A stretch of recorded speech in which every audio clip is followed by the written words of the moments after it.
poste d'entraîneur du Real de Madrid, une décision alors que le Français est au plus haut niveau. Son équipe vient de remporter sa 3e Ligue des Champions consécutive. C'est du jamais vu. Écoutez un extrait de sa conférence de presse tout à l'heure. J'ai pris la décision de ne pas continuer à entraîner l'équipe du Real Madrid pour la saison prochaine. J'ai parlé au président pour lui expliquer mon point de vue. Et je pense que c'est le bon moment pour tout le monde. Benoît Perrochet, vous êtes en direct avec nous. Le départ de Zidane, c'est une bombe, hein, personne ne l'avait vu venir.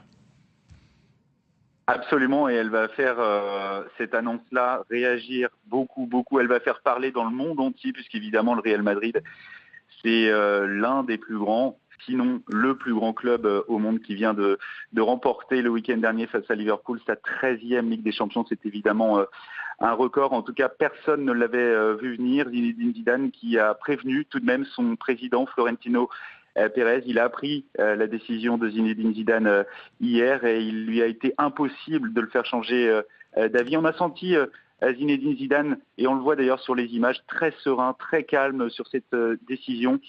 Florentino Pérez, lui, vous savez, c'est l'un des hommes les plus puissants de la planète football.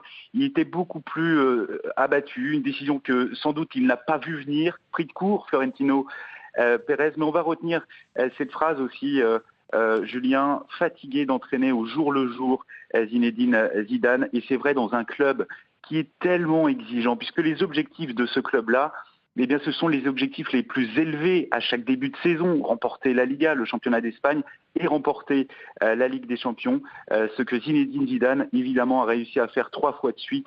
Et ça, c'est évidemment une première dans l'histoire. Zidane qui a voulu être le maître des horloges.